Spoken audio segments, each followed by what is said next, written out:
Hello students welcome to my SM studio YouTube channel. तो आज मैं तुम्हारे क्लास 9 सब्जेक्ट दी है सोशल साइंसर प्रिवियस ईयर क्वेश्चन पेपर आछे जेटु तुम्हारे फार्स्ट यूनिट टेस्ट तुम्हारे केनेको धरनेर क्वेश्चन आइबो এই क्वेश्चन पेपर मैं तुम्हारे सल्यूशन कर दिम। ठीक है तो तुम्हारे जदि प्रिवियस ईयर तुम्हारे जदि इन फार्स्ट यूनिट टेस्टर इंग्लिश और जेनारेल साइंसर क्वेश्चन पेपर जो लागे मैं डिस्क्रिप्शन लिंक दी दिम तुम्हारे क्लिक कर चालिए हो गल। ठीक है तो तुम्हारे भिडियो लाइक कर दिया और चैनल सब्सक्राइब कर दिया। ठीक है मैं तुम्हारे एबार क्वेश्चन आलोचना करें। प्रथम तुम्हारे दी आछे एकदलीय शासन व्यवस्था थका एखन देशर नाम।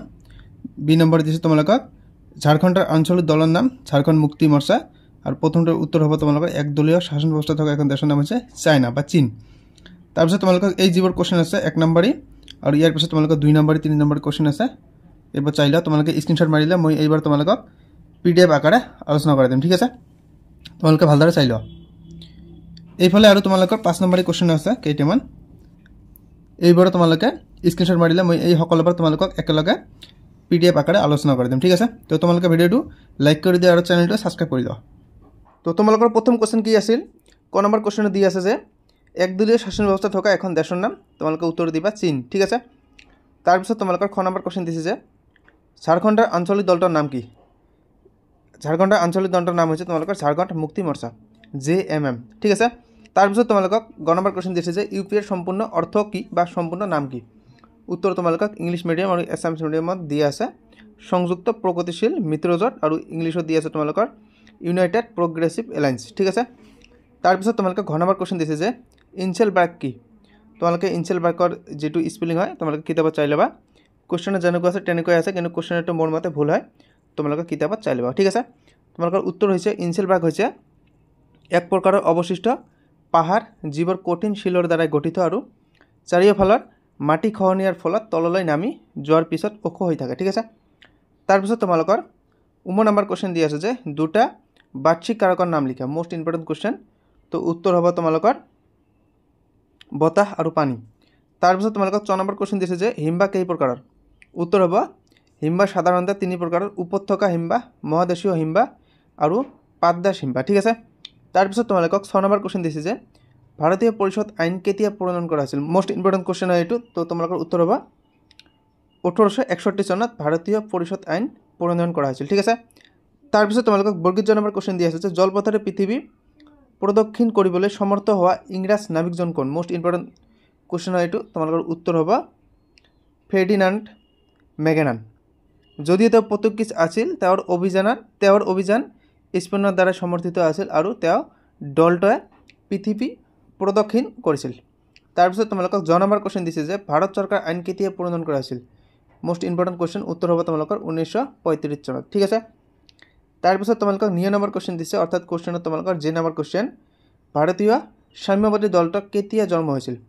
उत्तर হ'ব তোমালোকৰ 1925 চনত। ठीक আছে तार पिছত তোমালোকৰ 2 नम्बर क्वेश्चन দি আছে মৰ্চা सरकार কাক बोले। उत्तर हब मर्चा सरकार एने एखन सरकार जत कोनो एटा राजनैतिक दले एকক संख्यागरिष्ठता लाभ नकरात केइबाटाও राजनैतिक दले लोक लागि सरकार गठन करे। ठीक है तार पिছত तुम्हारे 3 नम्बर क्वेश्चन दिसे राजनैतिक दलर दुटा वैशिष्ट्य लिखा। तो उत्तर हब राजनैतिक दलर दुटा वैशिष्ट्य हल प्रथमটো तुम्हारे दिए आछे क्षमता दखलर भावे निर्वाचनत प्रतिद्वंदिता আগবঢ়া বা प्रतिद्वंदिता करा और 2 नम्बर दिए आछे एक उमৈহতীয়া आदर्श और कार्यसूचीर ओपरत भित्ति करी काम करा। ठीक है तार पिছত तुम्हारे 4 नम्बर क्वेश्चन दिसे जे अवनमन बुलिले कि बुझा। मोस्ट इम्पर्टेन्ट क्वेश्चन उत्तर हब अवनमन होइसे भूपृष्ठर ओपरत हुआ एने एटा प्रक्रिया जत बता पानी बा बरफर द्वारा माटी बा शिलर खहनिया और स्थानान्तरण घटे जार फलत भूपृष्ठर उच्चता ह्रास पाय एटु होइसे तुम्हारे अवनमन। तार पिছত तुम्हारे 5 नम्बर क्वेश्चन दिए आछे जे पराधीन भारतर ब्रिटिश शासনৰ সময়ছোৱাক দুটা মূলত भागत भगाब पारि समय उल्लेख करी लिखा। तुम्हारे यार उत्तर दिए आछे पराधीन भारतत ब्रिटिश शासনৰ সময়ছোৱাক দুটা মূল भागत भगाब पारि। प्रथमটো হৈছে ইষ্ট ইণ্ডিয়া কোম্পানীৰ শাসন 1757 চনৰ পৰা 1858 চন।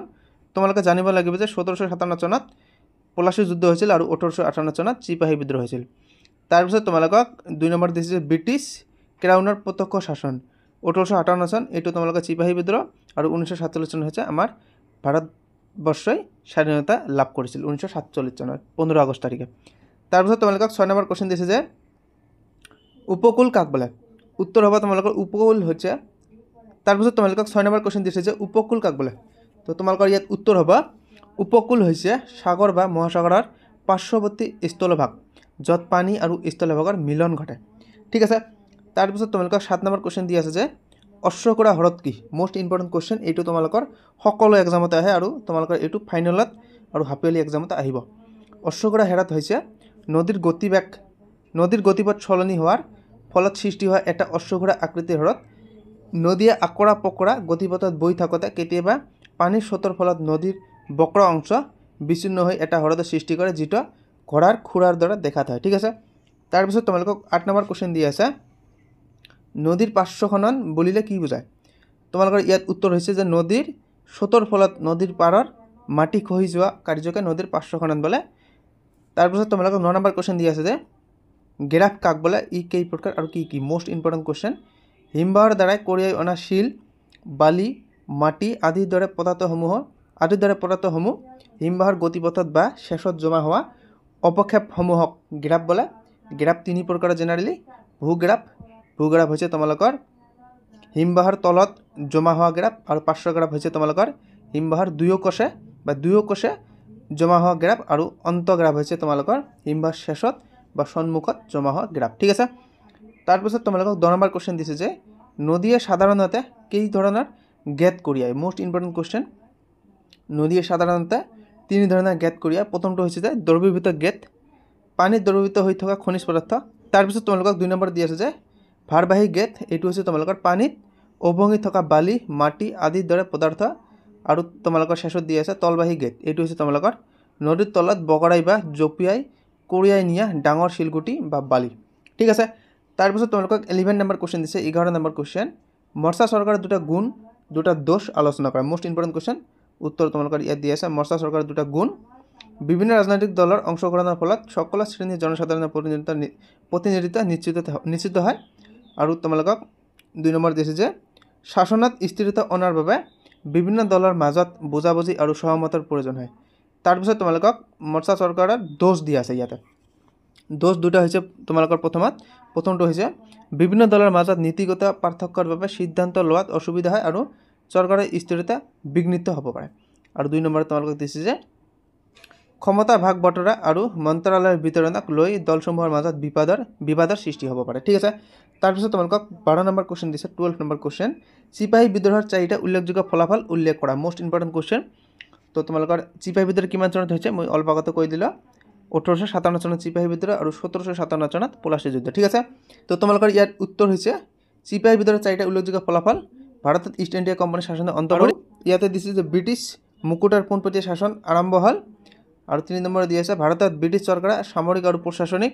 সংস্কাৰ সাধন কৰিলে আৰু 4 নম্বৰ দিলে তোমালোকক ভাৰতীয়সকলৰ মাজত জাতীয়তাবাদৰ উন্মেষ ঘটিল আৰু স্বাধীনতা আন্দোলনৰ ভেটি স্থাপন হ'ল তাৰপিছত তোমালোকক শেষত দিছে ব্ৰিটিছ চৰকাৰে ভাৰতীয় ৰাজ্যসমূহৰ প্ৰতি এক নতুন নীতি গ্ৰহণ কৰিলে আৰু তেওঁলোকৰ আভ্যন্তৰীণ বিষয়ত হস্তক্ষেপ নকৰাৰ সিদ্ধান্ত ল'লে ঠিক আছে তাৰপিছত তোমালোকক 13 নম্বৰ কোৱেশ্চন দি আছে যে হিমবাহৰ সংজ্ঞা দিয়া আৰু নদীৰ লগত ইয়াৰ পাৰ্থক্য লিখা মোষ্ট ইম্পৰ্টেণ্ট কোৱেশ্চন তো তোমালোকে এতিয়ালৈকে যদি ভিডিঅ'টো লাইক কৰা নাই তেনেহ'লে লাইক কৰি দিয়া আৰু চেনেলটো ছাবস্ক্ৰাইব কৰি দিয়া ঠিক আছে তো উত্তৰ দিয়া আছে তোমালোকৰ হিমবাহৰ সংজ্ঞা হিমবাহ হৈছে বৰফৰ এক বিশাল গতিশীল ভৰ যি মাধ্যাকৰ্ষণ শক্তিৰ প্ৰভাৱত লাহে লাহে পাহাৰৰ ঢালত বা উপত্যকাৰ তললৈ নামি আহে আৰু নদীৰ পাৰ্থক্য দি আছে ইয়াত তোমালোকক গঠন হিচাপে পাৰ্থক্য দিছে প্ৰথমতে নদী পানীৰ দ্বাৰাই গঠিত আনহাতে হিমবাহ বৰফৰ দ্বাৰাই গঠিত গতি হিচাপে দিছে তোমালোকক নদীৰ স্ৰোত তুলনামূলকভাৱে দ্ৰুত আনহাতে হিমবাহৰ গতি অত্যন্ত লেহেমীয়া অৰ্থাৎ দ্ৰুত নহয় লাহে লাহে বৈ যায় তাৰপিছত তোমালোকক ইয়াত ক্ষয় কাৰ্য আৰু অৱক্ষেপণ হিচাপে তোমালোকক পাৰ্থক্য দিছে নদী আৰু হিমবাহ উভয়ৰে ক্ষয় কাৰ্য আৰু অৱক্ষেপণ প্ৰক্ৰিয়া ভিন্ন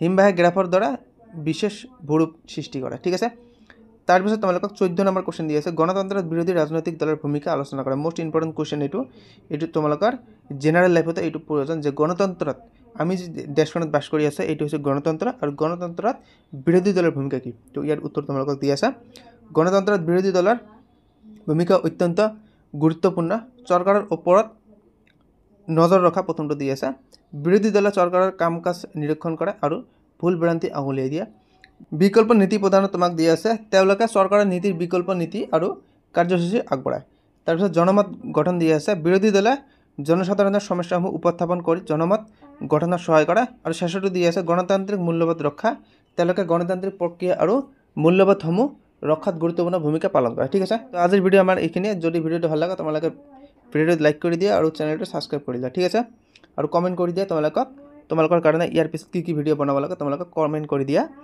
বাই বাই টেক কেয়াৰ ঠিক আছে থেংকছ ফৰ লট